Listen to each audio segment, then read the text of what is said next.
마가복음 9장 50절 같이 봅니다. 소금은 좋은 것이로되 만일 소금이 그 맛을 잃으면 무엇으로 이를 짜게 하리요? 너희 속에 소금을 두고 서로 화목하라 하시니라. 아멘. 이 소금이라고 하는 게 뭘까? 이 소금이라고 하는 게 소금을 두고 서로 화목하라 했으니까 소금 두고 화목해야 되겠죠. 소금 뿌리면 안 되고, 사람한테 소금 뿌리면 우리나라에서는 좀 안 좋은 의미가 되는데, 소금을 뿌리면 안 되고, 그 골로새 4장 6절의 말씀에서도 이런 말씀이 있어요. 너희 말을 항상 은혜 가운데서 소금으로 맛을 냄과 같이 하라. 그리하면 각 사람에게 마땅히 대답할 것을 알리라. 이렇게 나와 있어요. 너희 말을 항상 은혜 가운데서 소금으로 맛을 냄과 같이 하라. 그러니까 말하고 소금하고 좀 같이 나오는 걸 볼 수가 있죠. 말하고 소금하고 같이. 그러니까 여기서 소금을 두고 서로 화목하라 그렇게 말하는 걸 봐서 복음, 그러니까 말은 말인데 기쁜 소식, 그러니까 기쁜 소식 되시는 예수님, 그러니까 소금이라고 하는 게, 소금은 그러니까 억지로 뭐 이렇게 어색하게 하라는 게 아니에요. 어색하게 소금 뭐 갖다가 서로 화목하라 그렇게 어색한다는 게 아니고 자연스러운 겁니다. 왜 그 자연스러운 거냐면 성경에 보면 제사가 나오거든요. 제사가 레위기서 1장부터 5장까지 사이에 제사가 5개가 나와요. 번제, 소제, 화목제, 속죄제, 속건제, 이렇게 5개가 제사가 나오는데 그 중에 곡식을 드리는 제사가 나와요. 이 곡식 드리는 제사가 레위기서 2장에 나오거든요. 레위기서 2장에 보면 곡식 드리는 제사에는 꼭 소금을 쳐라 그렇게 말해요. 그러니까 곡식이 들어가니까 소금이 들어가야 된다? 이건 자연스러운 거라는 거죠. 왜냐면 그냥 곡식만 이렇게 하나님께 드리는 게 아니라 소금을 꼭 이렇게 쳐서 함께 드려야 된다. 그건 자연스러운 일이었다는 거죠. 예를 들자면 우리가 빵을 만들어요. 빵을 만들 때 소금을 넣는다는 것은 자연스러운 일이거든요. 소금을 넣어야지 이게 간이 배기지, 간이 없으면 안 되잖아요. 그래서 소금을 맛을 내는 거거든요. 그러니까 맛을 낼 때 사용하는 거예요. 그래서 곡식을 제사 드릴 때는 소금이 꼭 들어가야 된다. 레위기서 2장 13절 말씀에 나와 있는 말씀입니다.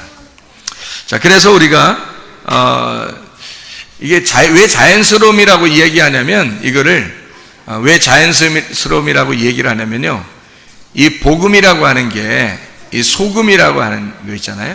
이게 말씀인데 그냥 말씀이 아니고 이게 올바른 말씀, 그러니까 그냥 말씀이 아니라 바른 말씀, 바른 교훈, 바른 말씀, 이것을 표현할 때 소금이라고 이렇게 얘기할 수가 있다는 거죠.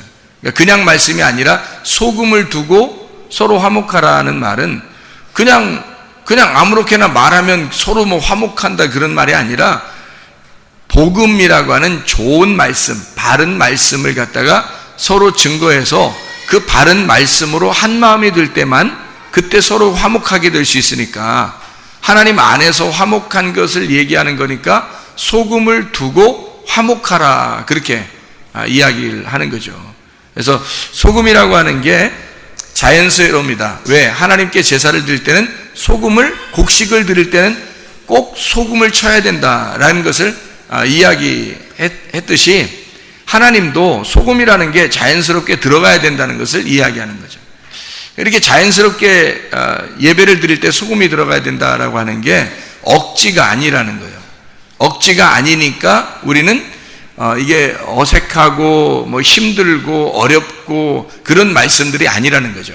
그러니까 복음의 말씀이 사실 우리에게는 훨씬 그걸 알려고 하는 사람, 간절한 마음을 가진 사람에게는 굉장히 자연스러운 말씀이라는 거죠. 그러니까 상식적으로 이게 통하는 말씀이라는 거예요. 비상식적인 게 아니죠. 하나님은 이 자연을 우리에게 다 주시고 이걸 비상식적으로 주신 게 아니라 상식적으로 주셨어요.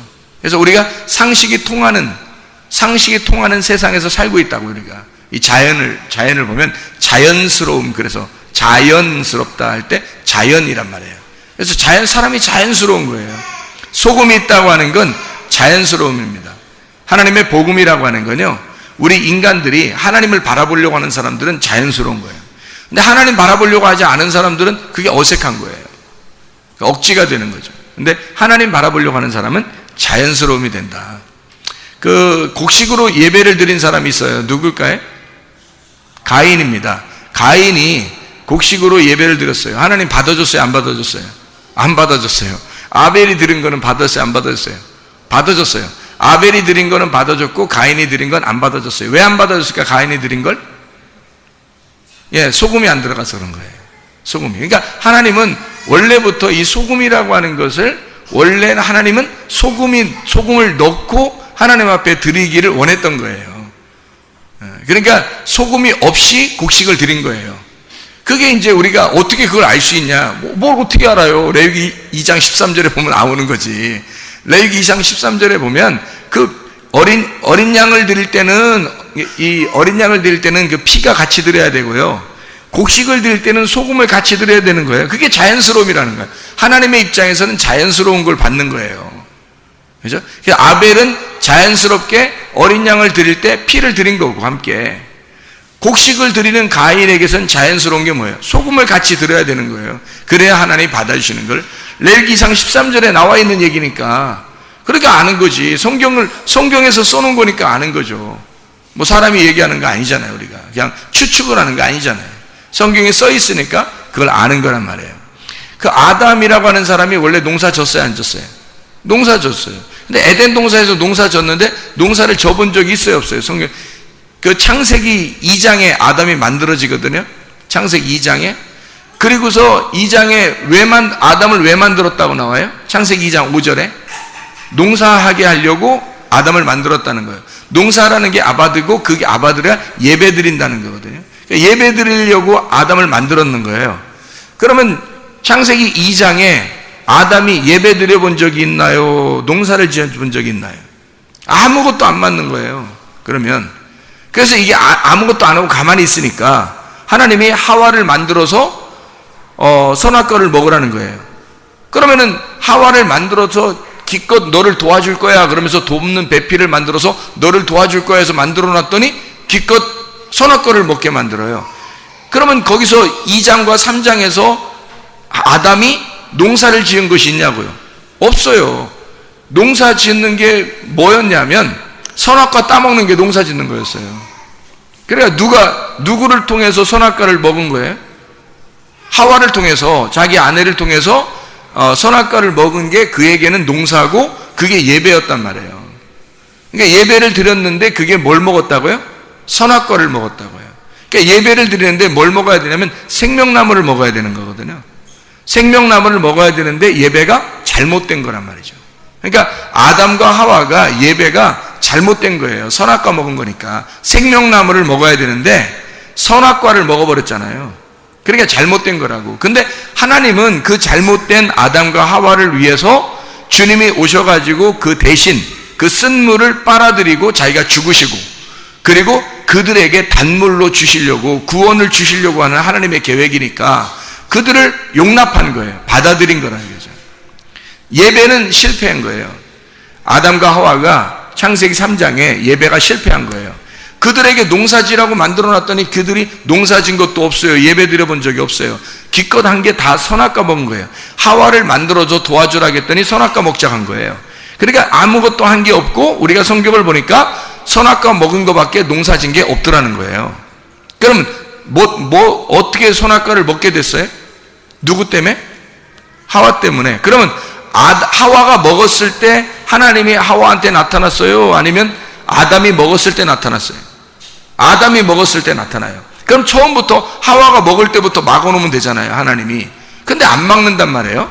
그래서 하와가 먹고 자기가, 그리고 아담에게 먹게 하니까 그때 하나님이 나타나신단 말이죠.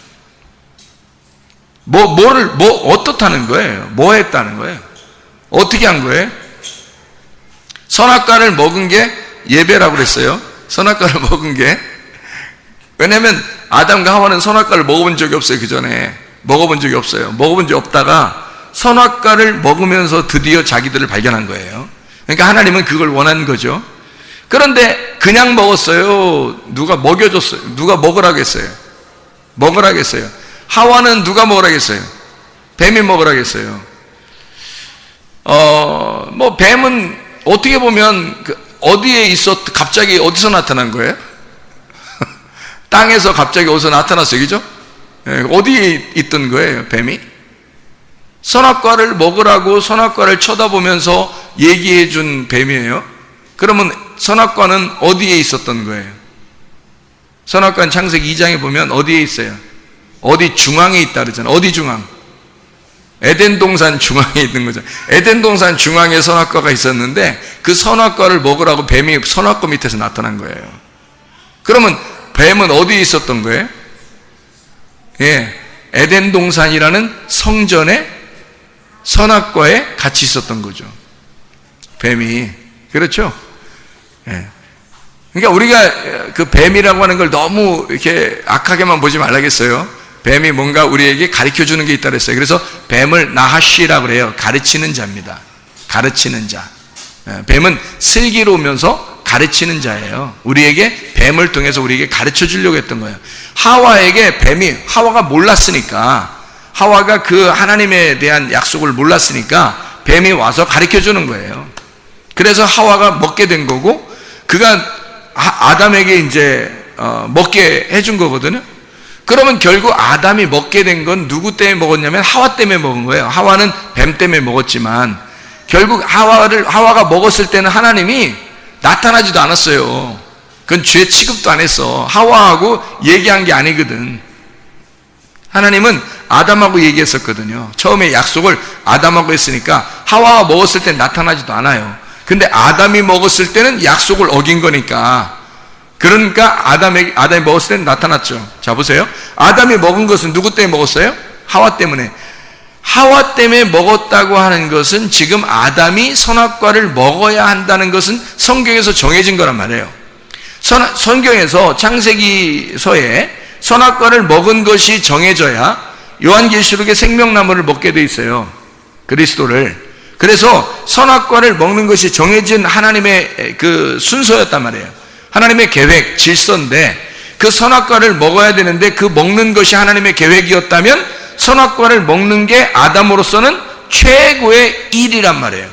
그게 최고의 노동이고 그게 최고의 농사, 그것이 예배란 말이에요. 그러니까 선악과를 먹는 게 예배인데 누가 도와줘요? 하와가. 그러니까 선악과를 하와가 먹도록 도와주니까 아담 입장에서는 지금 누구를 통해서 먹은 거예요? 하와를 통해서 먹은 거니까 아담은 하와를 농사진 거죠. 아담은 하와를 농사지어서 결국 선악과를 먹어 예배가 실패가 된 겁니다. 자, 이 말은 무슨 말이냐면요, 거기에 이 선악과를 먹으면 생명나무를 나중에 먹게 돼요. 그래서 그 생명나무를 먹게 됨으로써 선악과를 먹었음을 나중에 결론적으로 알려주는 내용이 성경이에요. 근데 이 선악과를 먹었을 때는 실패가 돼야지 이게 성공이 돼버리면 생명나무가 필요 없단 말이에요. 그러니까 이 선악과를 먹은 것이 예배 실패라고요. 노동의 실패, 농사의 실패라고, 선악과 먹은 게. 그러니까 아담과 하와는 실패한 겁니다. 그래서 창세기 3장을 통해서 실패하고 하나님은 생명나무를 준비해 놓는 겁니다. 그렇죠? 그러니까 이 아담은 하와를 통해서 하와를 갈아서 선악과를 먹는 예배를 드린 거고, 가인이라고 하는 사람은 누구를 통해서 예배를 드린 것일까? 누구를 통해서? 가인이란 사람이 그냥 곡식을 하나님 앞에 드렸더니 안 받는 거예요. 하나님에 안 받아요. 그러면 곡식에 뭐가 들어가야 된다는 거예요? 곡식에 뭐가 들어가야 된다고요? 소금이 들어가야 된다고. 어린 양에는 뭐가 있으니까 하나님 받는 거예요? 피가 있으니까 받는 거예요. 피와 기름이. 그러니까 어린 양에는 피와 기름이 있으니까 받은 거고, 곡식 안에는 소금이 있어야 받는 거예요. 그러니까 이 곡식에 소금이 없으니까 이 가인이라고 하는 사람이 지금 원래 이 소금이라고 하는 걸 드리려면 누구를 지금 농사해야 되냐면 가인의 입장에서는 아벨을 농사해서 하나님 앞에 예배를 드려야 된단 말이에요. 아벨을 농사해서 하나님께 예배를 드릴 때 하나님이 그 예배를 받으시는 거거든요. 그래서 하나님이 만나는 장면이 아벨을 죽이고 하나님이 만나셔요. 가인을. 그러니까 가인이 그냥 농사 짓고 하나님 앞에 드렸을 때는 하나님이 만나질 않아요. 근데 가인이 아벨을 죽이고 나니까 하나님께서 나타나십니다. 자, 아벨을 죽이니까 하나님이 나타났어요. 자, 뭐 어떻게 왜 나타난 거죠? 왜 나타났어요? 어떻게 해서 나타났다고 거기 나와요? 누구의 핏소리가 들린다? 아벨의 핏소리가 들린다. 어디에서? 땅 속에서. 땅 속에 피가 들어갔다는 거예요. 너는 지금 땅에 농사를 지었잖아요. 농사를 지어가지고 하나님 앞에 이걸 드렸는데 하나님이 이건 안 받는단 말이에요. 근데 아벨을 죽이고 나니까 아벨의 피가 땅 속에 들어가 있다는 거죠. 그래서 땅 속에 들어있는 아벨의 피를 하나님의 소리를 듣고 하나님이 나타나서 가인을 부르시는 거예요.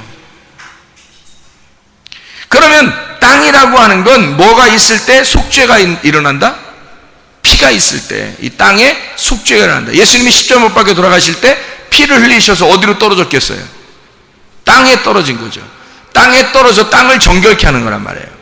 땅이 누군데? 나니까 내 속에 예수의 피로 인하여 정결케 된다는 것을 이야기하는 거죠. 그러면 곡식에는 뭐가 들어가 있어야 된다고요? 땅은 피가 있어야 되고 어린 양에는 피가 있어야 되고 곡식에는 뭐가 들어있어야 된다고? 거기다 피 발라? 곡식에다 피 발라서 하나님 앞에 드리라는 거예요? 성경에? 아니잖아요. 곡식을 드릴 때 하나님이 제가 그랬잖아. 자연스러워진다고. 자연스러워야지 곡식을 갖다 하나님 앞에 드리면서 피를 갖다 뿌리고 드리면 좋겠냐 하나님이. 징그럽다 그러지. 자연스러워야지. 동물에는 피가 있는 거지만 곡식에는 소금이 있어야 된다는 말이에요. 그래서 하나님께 드릴 때 곡식을 드릴 때는 자연스러운 곡식이 드릴 때 소금이 들어가야 하나님이 받는 거예요. 어린 양에 피가 있어서 그 피를 받는 것처럼 곡식에 소금이 있어야 소금을 받는 거라고요. 하나님이. 그러니까 곡식에는 상식적으로 비상식적이 아닙니다. 하나님은 자연스러운 거예요. 곡식 안에는 소금이 들어있어야 된다는 거예요. 그거를 하나님이 보시고 받아야 된다는 거죠. 그러니까 가인은 아벨을 농사져서 뭘 깨달았어야 되는 거예요. 아, 땅 속에는 피가 묻히는구나. 이게 피가 그 속에서 소리를 질러서 나오는구나. 그 복음을 소개해 주는 거구나. 그러면 그 아벨을 죽임으로써 뭘 깨달은 거예요? 복음을 깨달은 거죠. 그래서 곡식을 내가 드린 게 잘못 드렸구나. 이게 곡식 드린 게 아니라 어린 양을 들여서 피를 하나님 앞에 드리면 받았을 것이고, 내가 곡식을 차마 농사를 지어서 곡식을 드리는 거였다면 소금을 쳐서 드렸어야 되는 거구나 라는 걸 깨달은 거죠. 아벨을 죽이고 나서야 깨닫게 된 거라는 거죠. 자, 제가 이거를 왜 소금을 두고 서로 화목하라, 이 말은 복음이라고 하는 말씀, 이것이 우리에게는 자연스러움이고 이건 상식적이다 라고 제가 얘기를 했냐면, 양심에 대한 이야기를 하려고 그래서 그런 거예요. 양심 있냐 이런 말 하죠. 사람들이 뭔 얘기를 하다가 보면 너 양심 있냐 그 말 하죠. 저거 양심도 없어 이런 말 하고요. 너 진짜 양심 있냐 그런 말 하잖아요. 그래서 그 양심이라고 하는 게 양심이라고 하는 거는 그냥 다 가지고 있는 거예요. 누구나 다 가질 수 있는 건데, 가질 수 있지만 실제로는 누가 가지고 있는 게 하나님께서 말하는 성경에 있는 양심일까? 그 양심을 한번 찾아보려고 그러는 거예요. 양심 있냐 할 때 여러분 이거를 비상식적이라고 그래요. 양심 있냐 그럴 때 상식적인 걸 얘기해요. 상식적인 걸 얘기하는 거예요. 너 양심 있냐 그럴 때는 야 보편적으로 상식적으로 이렇게 하는 거야 라고 얘기할 때 너 양심 있냐 그렇게 하지, 이 전 지구상에 한 명만 하는 걸 갖다가 너 양심 있냐 그렇게 말하면 안 되는 거지. 전 지구상에 아무도 그렇게 하는 사람이 없는데 한 명만 딱 그래. 그럼 그걸 양심적이라고 말할 수는 없는 거죠. 모든 사람이 똑같이 생각하고 있는 거를 양심이라 그러는 거죠. 상식적이라는 얘기예요. 그 말은 자연스럽고 상식적이라는 얘기입니다. 하나님은 우리에게 비상식적인 분이 아니십니다. 무질서한 하나님이 아니십니다. 하나님은 완전히 자유하시고 자연스러우신 분이에요. 그래서 우리에게 억지로 어색하게 하나님을 섬기고 어색하게 이렇게 하라고 하지 않어요. 그건 율법이에요. 그건 너희들이 스스로 만든 율법이고 거기에 너희가 갇혀 있는 거지. 그 안에서 뭘 발견해야 되냐면 양심을 발견해야 된다는 것입니다. 제가 율법 안에서 양심을 발견해서 여러분에게 내가 발견한 양심을 소개하고 싶은 거예요. 그건 상식입니다. 하나님을 만나는 사람들에게 아주 상식적인 거예요. 자연스럽고. 그래서 그 양심에 대한 이야기를 여러분에게 성경 몇 가지만 한번 찾고 같이 나누려고 하겠습니다. 요한복음 8장 9절 말씀이에요. 요한복음 8장 9절 말씀. 요한복음 8장은 간음한 여인에 대한 이야기가 쭉 나오거든요. 거기에 8장 9절에 이렇게 나와 있습니다. 그들이 이 말씀을 듣고 양심의 가책을 느껴 어른으로 시작하여 젊은이까지 하나씩 나가고 오직 예수와 그 가운데 섰는 여자만 남았더라. 양심이 발동된 겁니다. 양심이, 이 사람들은 지금 다 성경을 아는 사람들이에요? 모르는 사람들이에요? 성경을 아는 사람들이에요. 성경을 아는 사람들이니까 양심이 발동된 거예요. 그죠? 성경을 모르는 사람은 양심도 없을 수도 있어요. 성경에서 말하는 양심은 성경을 아는 사람에게 일어나는 겁니다. 성경을 아는 사람에게 있는 게 양심이에요. 성경도 모르는 사람, 교회도 안 다니는 사람, 성경도 모르는 사람인데 양심이 어디 있어요, 그 사람들에게. 근데 성경을 아는 사람에게는 우리 일반적인 양심이 아니라 일반적인 양심 모든 사람이 가지고 있지만 성경의 양심은 교회 다니는 사람들에게만, 말씀을 듣는 사람들에게만 있는 거라는 거죠. 이 성경의 양심을 깨달으니까 자기의 발등을 찍는 거예요. 다른 사람을 죽일 수가 없는 거예요. 자기 양심이 발동됐단 말이에요. 그리고 돌아간 거예요. 자, 사도행전 23장 1절 말씀 봅니다. 사도행전 23장 1절 말씀. 거기에도 23장 1절, 사도행전 23장 1절 말씀 보니까 바울이 공회를 주목하여 이르되 여러분 형제들아, 오늘까지 나는 범사의 양심을 따라 하나님을 섬겼노라 그랬어요. 그냥 우리가 일반적인 양심이라 그러면 하나님을 섬긴다는 말이 안 맞죠. 양심이라는 말하고 하나님을 섬긴다는 말하고 같이 놨잖아요. 그러면 양심을 통해서 하나님을 섬겼다는 거예요. 그러면 하나님을 섬기는 것이 양심이 들어가야 섬긴다는 얘기예요. 그렇죠? 양심이 들어가야 하나님을 섬길 수 있다는 거예요. 그러면 성경의 양심은 다르다는 것이죠. 세상 일반적인 양심이 아니라는 거예요. 제가 몇 가지만 또 한번 많이 안 찾을 테니까 성경 몇 가지만, 24장 16절, 사도행전 24장 16절 말씀. 이것으로 말미암아 나도 하나님과 사람에 대하여 항상 양심의 거리낌이 없기를 힘쓰나이다, 이렇게 이야기를 했죠. 자, 로마서를 가보겠습니다. 로마서 2장 15절. 로마서 2장 15절에 14절부터 보면요, 율법 없는 이방인이 본성으로 율법 일을 행할 때에는 이 사람은 율법이 없어도 자기가 자기에게 율법이 되는데, 이런 이들은 그 양심이 증거가 되어 그 생각들이 서로 혹은 고발하며 혹은 변명하여 그 마음에 새긴 율법의 행위를 나타내느니라. 무슨 말이냐면요, 양심이라는 것이 발동되면 율법이라고 하는 것이 함께 일을 하기 시작해서 양심을 통해서 자기를 심판해버린다는 거예요. 양심이. 그러니까 일반적인 교회 안 다니는 사람도 양심이란 일반적인 양심은 있어요. 누가 준 거예요, 다 그게? 양심이? 하나님이 주신 거예요.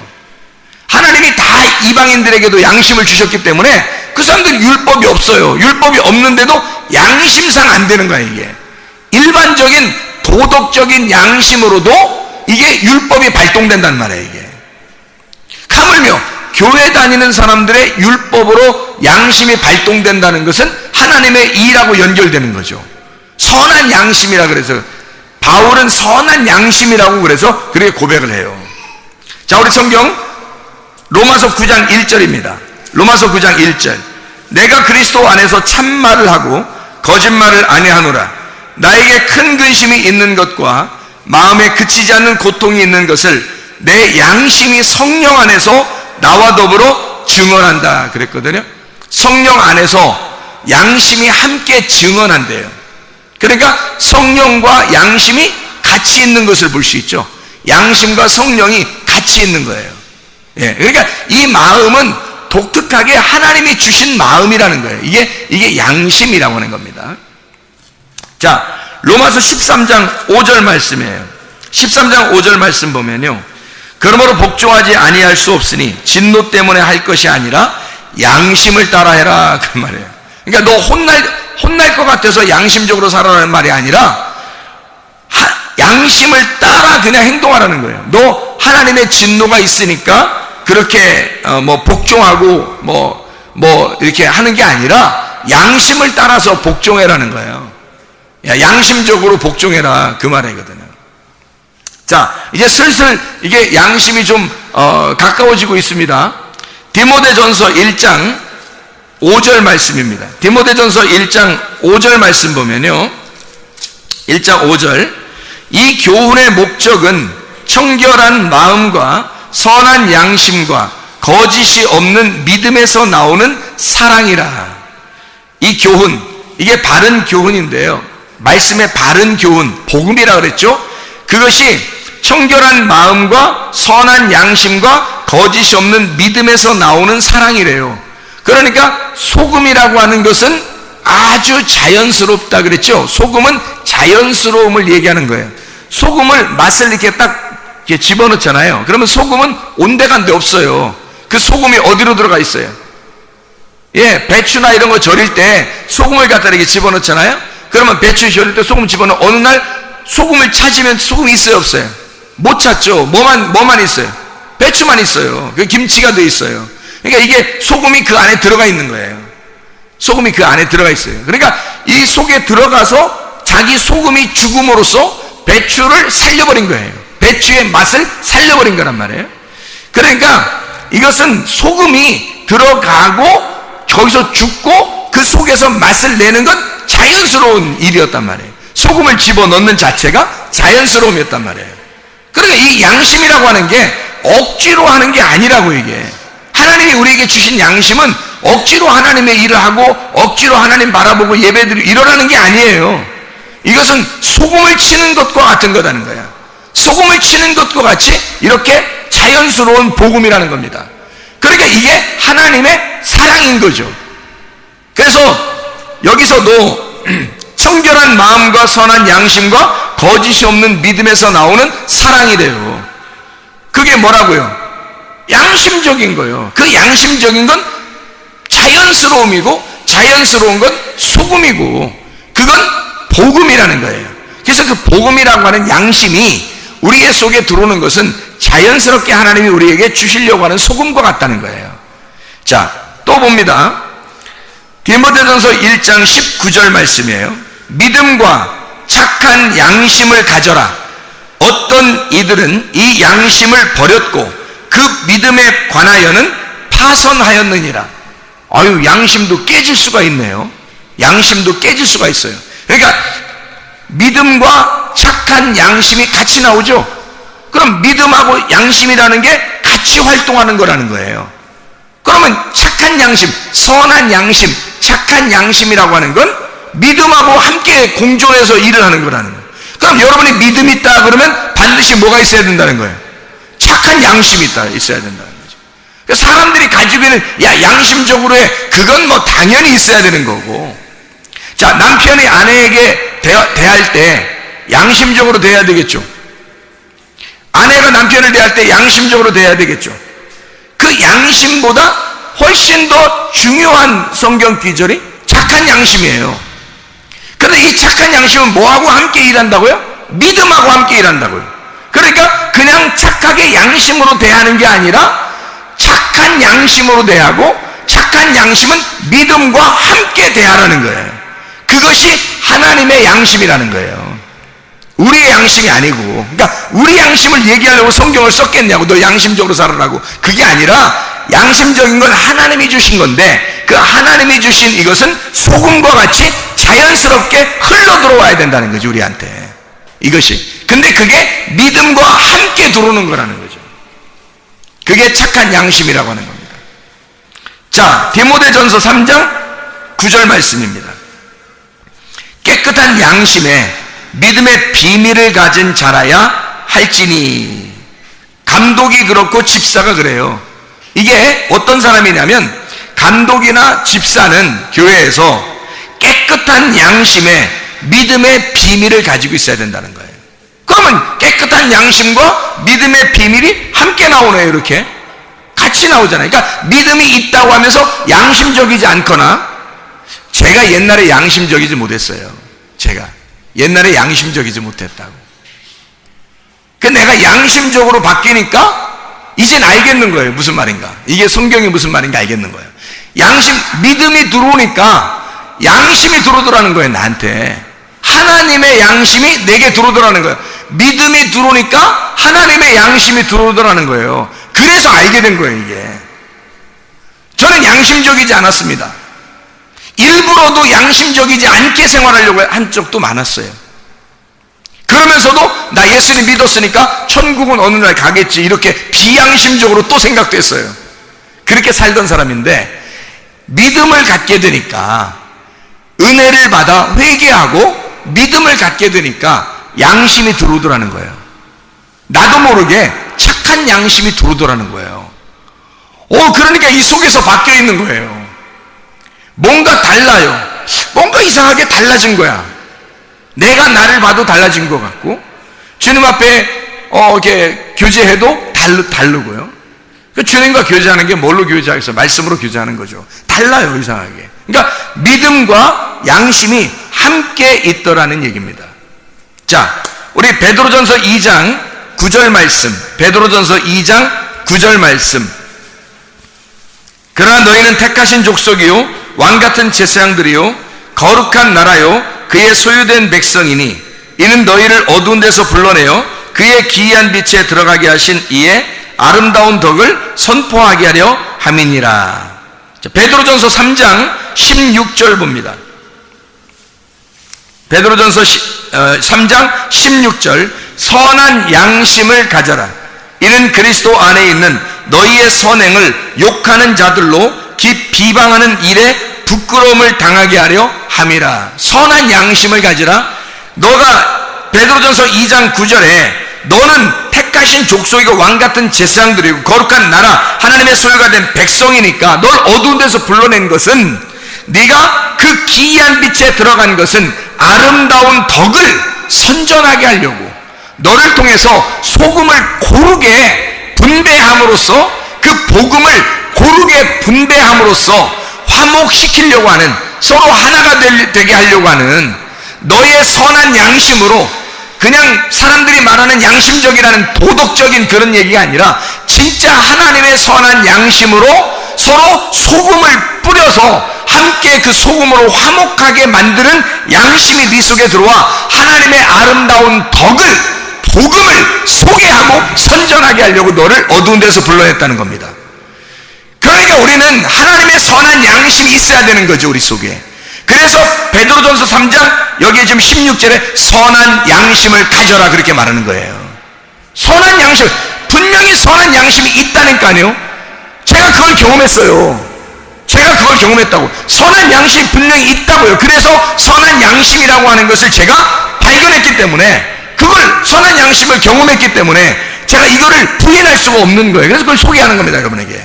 선한 양심을 가지라고. 여러분도 선한 양심을 가지셔야 합니다. 그냥 착한 일 해라, 착하게 좀 살아라, 이런 정도가 아니에요. 선한 양심을 가지셔야 된다는 겁니다.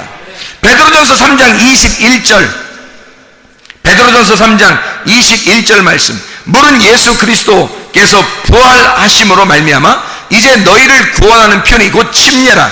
이는 육체의 더러운 것을 제하여버림이 아니오 하나님을 향한 선한 양심의 간구이니라 그랬어요. 침례를 받는 거 있잖아요. 침례 받는 거, 할례 받는 거. 할례 받는 거 육체를 끊어버리는 거예요. 침례, 죽는 거잖아요, 우리가. 그러면 이것을 죽는 것과 부활하는 것이 동시에 있거든요. 그러니까 여기서는 말하기를 죽는 것은 소극적이고 부활한 것은 적극적인 거라는 거야. 자, 침례는 너를 육체의 더러운 것을 끊어버리는 것이 아니요, 뭐 하는 거다? 선한 양심을 따라가는 거다, 이렇게 말하는 거잖아요. 그러면 보세요. 너가 육체를 끊어버리려고 내가 이거 안 해야지, 이거 안 해야지, 내가 이걸 죽여야지, 내가 죽어야지, 아니 내가 이걸 하면 안 돼, 이렇게 안 돼 하면서 이렇게 하는 것은 소극적이라는 겁니다. 그것 침례를 받는 것은 그것이 아니라는 거예요. 다시 말하면 침례가 물론 우리의 육체를 끊어버리는 죽음을 얘기하죠. 당연히 그걸 얘기하죠. 얘기하는 것인데 더 적극적으로 이 성경은 그렇게 말씀하는 겁니다. 네가 이것을 거기에 소극적으로 부정적으로 네가 너 죽는 것만 생각하느냐? 그거는 어린아이들도 생각하는 거야. 침례를 받는다, 할례를 받는다 그러면 어린아이들도 무슨 생각하면 너가 죽는다, 육체적으로 끊어버린다, 요거 정도는 다 생각할 수 있다는 거야, 이건. 근데 더 하나님의 측면에서 선한 양심 안에서 생각할 때는, 선한 양심은 우리에게 뭐라고 고백하냐면 진짜 복음을 따라와라. 진짜 복음은 선한 양심인데 그 선한 양심을 네가 따라와야 된다는 것을 말하는 것입니다. 너가 죽는 것 정도는 아무것도 아니야. 그거는 그게 아니야. 침례는 그걸 얘기하려고 했던 게 아니야. 결국 너의 죽음이 너를 살리는 데 있었던 거고, 네가 그렇게 육체를 끊어버리는 죄를 그만둬야지 하는 그거 정도가 아니라는 거예요. 그 정도가 아니라 하나님이 우리에게 원하시는 것은 너는 선한 양심을 따라가라, 그 말이거든요. 침례라고 하는, 적어도 주님이 말하는 침례라고 하는 것은 네가 너를 죽이고 내가 죄를 그만둬야지, 내가 이런 죄를 그만둬야지 라고 하는 그 정도가 아니라는 거예요. 그게 아니라 하나님의 선한 양심을 따라가는 것이다. 하나님의 선한 양심을 따라가는 것이다. 그러니 이 선한 양심이 얼마나 우리에게 중요한 거냐고요. 그래서 우리는 믿음이라고 하는 게요, 그냥 여기 지금 소금과 믿음, 복음과 믿음, 여기 지금 선한 양심과 믿음 다 같이 나오잖아요. 이게 무슨 말이냐면 믿음이 생기면 선한 양심이 들어오는 거예요. 그러면 우리 속에서 우리도 모르는 사이에 내가 맛깔난다고요. 이상하게 자기 자신이 맛깔나니까 자부심이 생기는 거예요. 자존감. 나는 자존감이 그렇게 많이 있었던 사람이 아니에요. 나를 바라보니까 자존감이 그렇게 많이 있었던 사람이 아닌데, 하나님의 말씀을 통해서 복음이 들어오니까, 선한 양심이 나를 막 파고 들어오니까, 소금이 막 골고루 나에게 맛을 내고 맛깔나는 사람이 되니까 내가 나를 존중하게 되더라는 것입니다. 내가 나를 존중하니까 이런 범죄를 안 하는 것 정도는 우스운 거고 하나님의 선한 양심을 따라가는 자가 되더라는 말이지. 이게 굉장한 것이더라는 거예요. 여러분도 이 하나님의 선한 양심을 만나셔야 되잖아. 믿음을 여러분 속에 가지셔야 되잖아. 그래서 선한 양심이 들어오셔야 되잖아. 그러니까 선한 양심이 뭔지를 우리가 깨달아. 이게 믿음이라는 거예요. 이게 믿음. 이게 믿음. 그러니까 그 선한 양심이 들어와야 변함없이 나를 끌고 나가는 거예요. 어느 날 하루 하는 게 아니라 계속해서 하는 게 피스피스라고 하는 믿음이에요. 그래서 성경을 믿음이라고 하는 게 뭐냐? 믿음이라는 게, 그러면 믿음이 뭐지? 막연하게 이게 소망의 예수님입니다. 소망의 예수님이 믿음이에요. 잘 생각해봐요.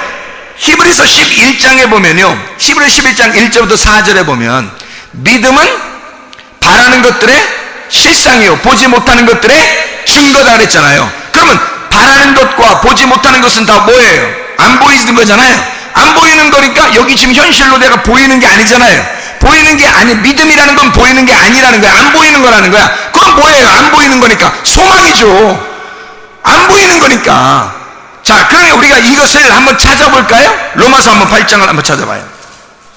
로마서 8장 세 가지만 한번 찾아봅시다. 로마서 8장 24절 말씀입니다. 자, 잘 들어봐요. 로마서 8장 24절. 우리가 소망으로 구원을 얻었으며 보이는 소망이 아니니 보는 것을 누가 바라리요? 생각해 보세요. 뭘로 구원받다고? 우리가 소망으로 구원받다고. 여러분, 소망이 없으면 믿음 없는 거예요. 믿음으로 우리는 구원받아야 되잖아요. 그렇죠? 믿음으로 구원받잖아 우리가.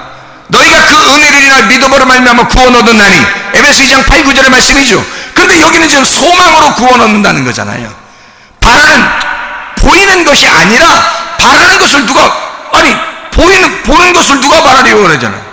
안 보이니까 바라는 거예요. 안 보이니까 바라는 그것이 믿음이고, 그 믿음, 소망이라고 하는, 믿음이라는 소망이 나를 구원했다는 거잖아요. 자, 생각해 보세요.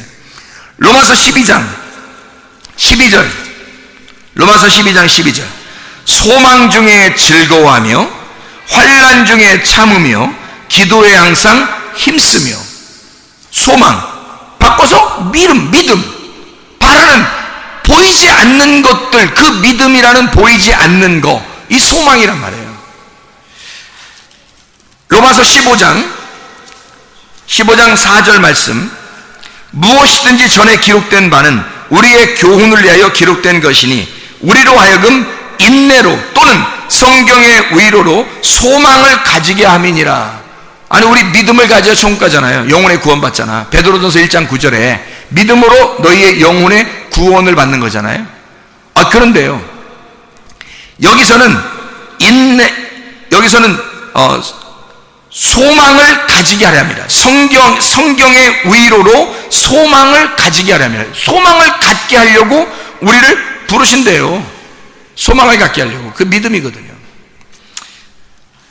하나만 더 찾아요. 로마서 15장 13절 말씀. 소망의 하나님이 모든 기쁨과 평강을 믿음 안에서, 이러잖아요. 소망의 하나님이 믿음 안에서 너희에게 충만하게 하사 성령의 능력으로 소망이 넘치게 하시기를 원하노라 그랬잖아요. 소망이죠. 그게 믿음입니다.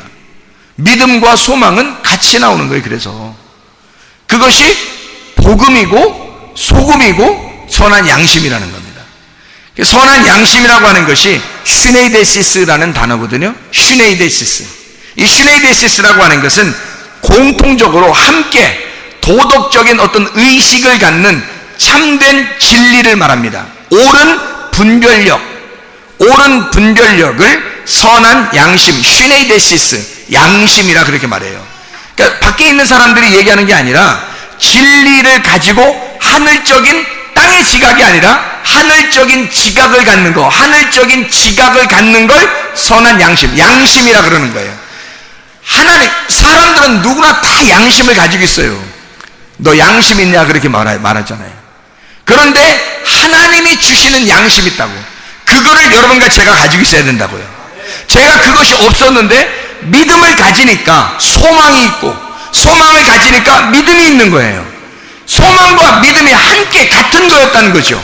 왜냐하면 내가 여기서 지금 현실로 가지고 있었던 것이 아니라 하나님이 주시는, 바라는 것을, 보이지 않는 걸 주는 거란 말이에요. 내가 바라는 것이 그거였는데 하나님이 그걸 보이지 않는 걸 주시더란 말이에요. 그게 믿음과 소망이었다는 거죠. 근데 믿음이 소망이었고 소망이 믿음이었다는 거예요. 그게 선한 양심이었다는 거죠. 그 선한 양심을 하나님이 주시니까 사람이 어떻게 변하겠어요? 양심적으로 변하는 거예요. 사람이 양심적으로. 근데 세상적인 도덕적 양심이 아니라 하늘적인 지각을 갖게 되더라는 거예요. 하늘적인 양심이 내게 오더라는 겁니다. 그래서 슈네이데시스를 보니까 이 슈네이데시스가 슈네이도에서 왔는데요. 슈네이도라고 하는 것은 쉰이라는 말하고 에이도라는 말의 합성어예요. 쉰이라는 말은 함께라는 말이거든요. 쉰이라는 말, 함께, 같이, 곁에서 하나된, 하나된, 같이, 함께. 에이도란 말은 보인다 말이거든요. 본다라는 말이에요. 에이도는 본다, 깨닫는다, 이해한다는 거예요. 자, 보세요. 그러면 양심, 그럼 뭐라고요? 슈네이도, 함께 보는 걸 말하는 거예요. 누구하고 보는 걸 말하는 거예요? 하나님과 함께 보는 걸 말하는 거예요. 그게 생기더라는 거예요. 지금 제가 여러분에게 말씀드리고 싶은 건 이겁니다. 하나님은 비상식적으로 우리에게 대하지 않습니다.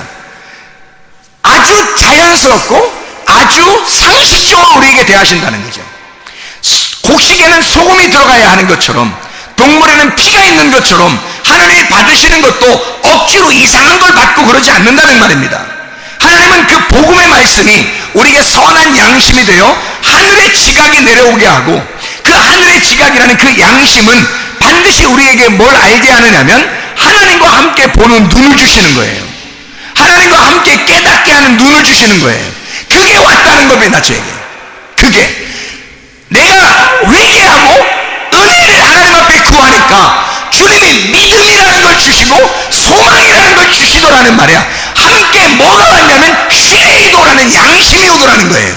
그 하나님의 상식, 하나님의 그 화목함, 그 상식이 내게 오더라는 거예요. 하나님의 보는 그 눈이 오더라는 거예요. 그래서 시레이도 하나님과 함께 보는 눈이 열리기 시작하는 거예요. 이게 하나님의, 그러니까 이게 진리가 열리는 거예요. 옳은 진리라는 거죠. 바른 말씀, 옳은 진리가 열리는 거, 이게 선한 양심입니다. 여러분에게는 이런 양심이 있으십니까? 양심적이어야 한다. 네가 양심적이어야 한다. 네가 양심으로 상식적으로 살아봐라. 네가 자연적으로 자연스럽게 한번 살아봐라 이 말이야. 그리스도인이냐? 네가 자연스러우냐? 네가 진짜 하나님의 사람이냐? 너는 양심이 있느냐 이 말이야. 그리스도의 양심을 갖는 주의 백성들 다 되시길 바랍니다. 기도하겠습니다. 우리 하나님 아버지, 사랑과 은혜를 감사를 드립니다. 아버지 하나님, 우리로 하여금 하늘적 지각을 갖게 도와주시옵소서. 하나님의 놀라운 화목함을 우리에게 주셔서 소금과 같이 소금을 두고 너희가 화목하라고 하는 그 말씀을 통해서 하나님, 우리가 양심적인 주의 사랑을 깨닫기를 소원합니다. 하나님, 우리에게 선한 양심을 허락해 주셔서 주의 마음을 깨닫게 도와주시옵소서. 주님과 함께 볼 수 있는 눈을 허락해 주시옵소서. 주님과 함께 이해하게 도와주시옵소서. 하나님의 말씀을 볼 수 있는, 하나님의 말씀을 들을 수 있는 눈과 귀가 열려지게 도와주시옵소서. 예수 그리스도 존귀하신 이름 받들어 기도드렸사옵나이다.